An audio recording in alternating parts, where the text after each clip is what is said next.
because of the chaos that it throws things into. And then this emperor had also taken various places and posted guardians to keep out the really bad horrors of the world. Like, oh, there's this really bad demon that lives in here, and okay, we're going to place a guardian there. So he locked up all these places with these guardians. But when he died, all these guardians abandoned their posts and Oh, went to him to protect him even in death.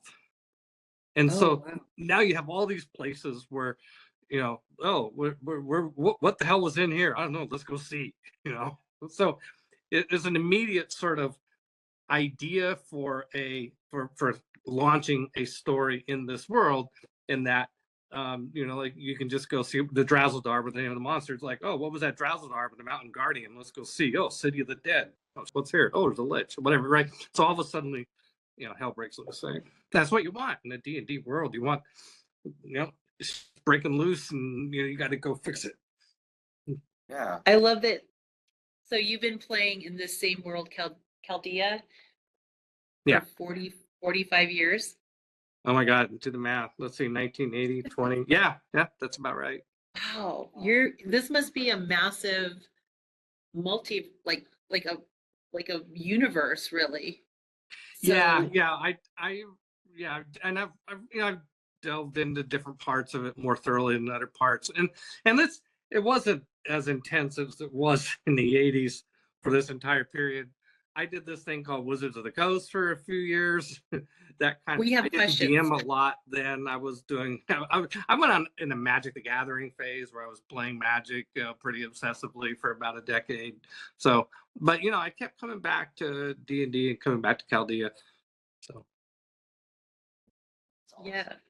We will have questions about Wizards of the Coast and Magic the Gathering. We're just trying to get some background because we really find it fascinating. Like, what is your involvement with D&D? And we're all passionate about the worlds that we create and play in. Sure. And it's really awesome to meet a super nerd like us. Yeah. If you don't mind us calling you a super nerd. No, of course not. We're all geeks. We're the same tribe. We are. Did Chaldea ever become a campaign book, or like, do you ever plan on making it one? I'm thinking about it. Maybe. I don't know. It's a lot of work, and I'm kind of retired now. So every once in a while I think, wow, I got all this body of stuff. I should, do a campaign setting. But then I'm like, no, I'm retired. I don't want to work, So I don't know. I'm trying to reconcile that. It's tough. It is. Yeah, it's tough. Do you want to ask about something like that? Classes and spells and stuff? Yeah. So when you do play as a player, like, what's your favorite class? What do you think? What do you think? Wizard. Wizard. Yeah, I like All playing right. wizards. Awesome. Do you go for any like specific builds with it? Like, what do you aim for when you're playing wizard? Well,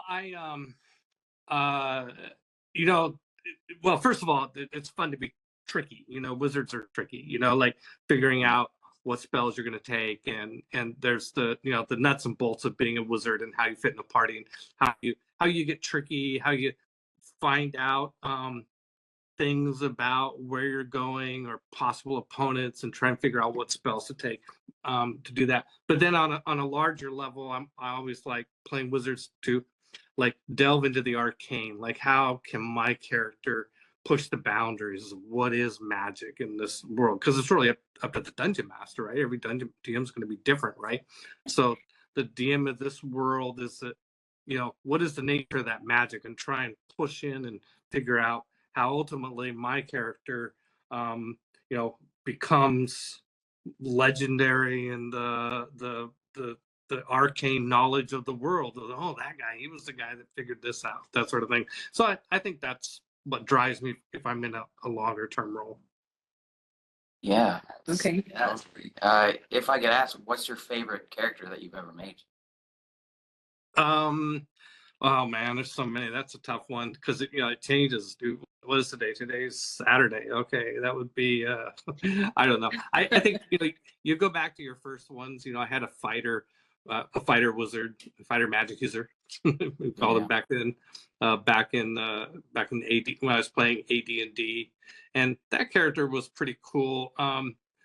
The DM could be a real jerk, but he had this amazing imagination for a world that felt very gritty. That you just somehow could capture a world like a Conan style world, and or maybe something a Michael Moorcock style world, and that was just really, so when I think of that character, I think of that world, and that's half of it. It's characters aren't in isolation. Characters are a contrast to the environment that they're in, right?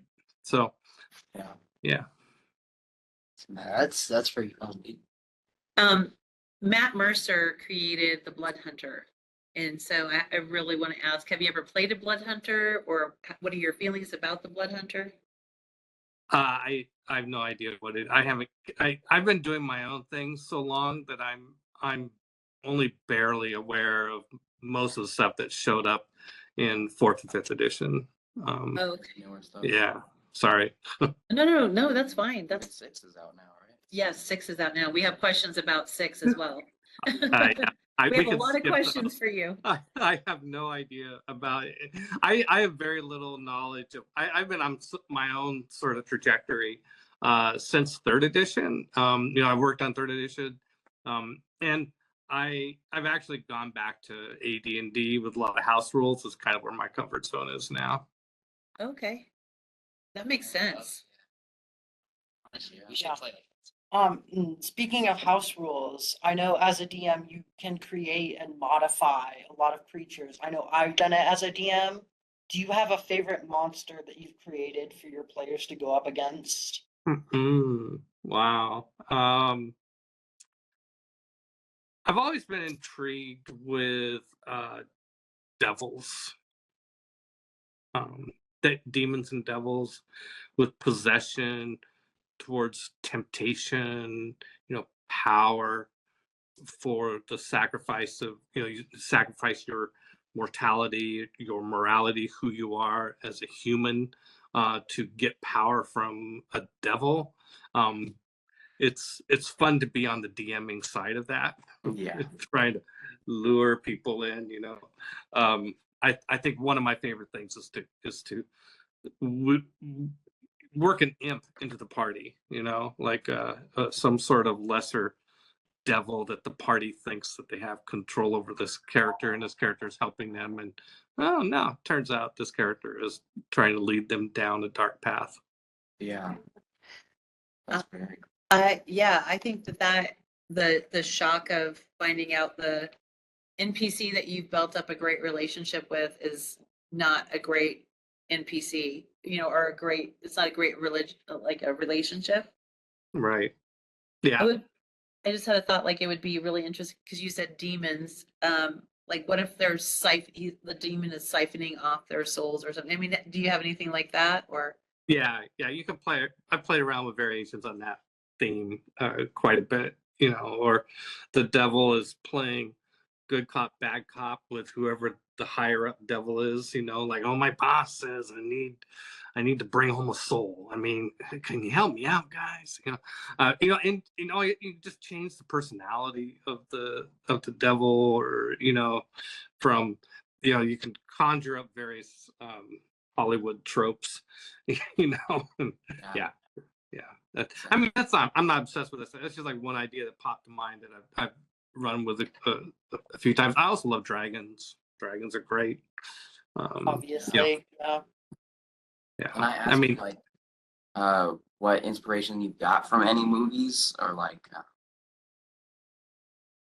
Well, I think it's been interesting watching the contrast between the various Tolkien-inspired movies or TV series that have come out, vis-a-vis the George R.R. Martin movies, or TV series and books and stuff like that, because they're very, very different. And George R. Martin has a great grittiness to he has very low opinion of humans, right? Humans are pretty much all terrible people, and he's not a big fan of heroism. So it's interesting to watch that for a great sort of background. Like I think the background of a fantasy world is going to be a lot like a George R. R. Martin sort of story, way the humans are pretty much horrible. And but when you watch Tolkien inspired media, you get a real sense of good versus evil on a bigger scale, like really the nature of the world and Sauron corrupting, the elves, to make the ring and just all the stuff like that. It has so much more punch to it.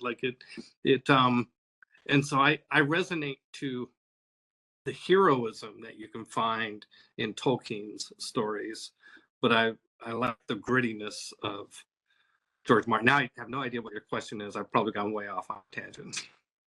No, I think your That's perfect. answer, yeah, That answering was- the question, because that is really one of those things you try to balance with. It's like where are my lines for good and evil? Yeah. And how those, I feel like those lines shift. They shift in real life, and they shift, certainly I think when they shift in the fantasy world, I think that really adds a whole other layer to it. Just like in Spielberg's movies, the Star Wars movies, there was a very clear line between the Jedi and the Sith, and now there's like a whole, this generation has grown up with, well, are they really bad? And our generation is, well, they're called the dark side. It was, Yeah. it's the dark side for a reason. And they're like, no, it's only the dark side because the Jedi called it the dark side. So it's really that interesting shift. I feel like it's a fantastic way to play the game and to have that mindset to expand your mind and encompass things. Yeah, I always So- like the hero's journey. What the heroism is to me a big part of what D&D was always about. Are you going to save the villagers from the threat? And then how are you going to change as a result of that? And what about the threats to you as you go on, and that path of being a heroic character. Well, I have to say that, like, I see that, like, just that a huge change. I get sixth graders in here who want to set everything on fire. They want to dance on tavern tables and rob everyone and hack everything to bits. And those most chaotic players as sixth graders usually end up being my DMs in seventh grade or eighth grade. And then they're annoyed by those murder hobos and those like chaos I mean, monkeys. we all been there. I mean, when Yeah. I first started playing D&D, it was just about how many, what could you kill and what treasure could you get and what levels could you get. I mean, that's just part of growing up, as an adult, especially for boys, I think, and adolescence and getting through. You kind of got to get that out of your system, and then you settle down and start coming up with more interesting stuff. Yeah, I think we've, like, I've seen, except for John. John is like a really good, he's like a really good person. I haven't seen him participate in a lot of chaos. Or at least I've never witnessed it. So either that he's a really good person, or he's really good at hiding his demons. He's really good at hiding his demons. You need a paladin. Yeah, for sure. Yeah. I'm planning on playing a paladin when I get a break from DMing. That'll be nice. But... Nice. So you said that you really haven't paid attention to anything kind of modern.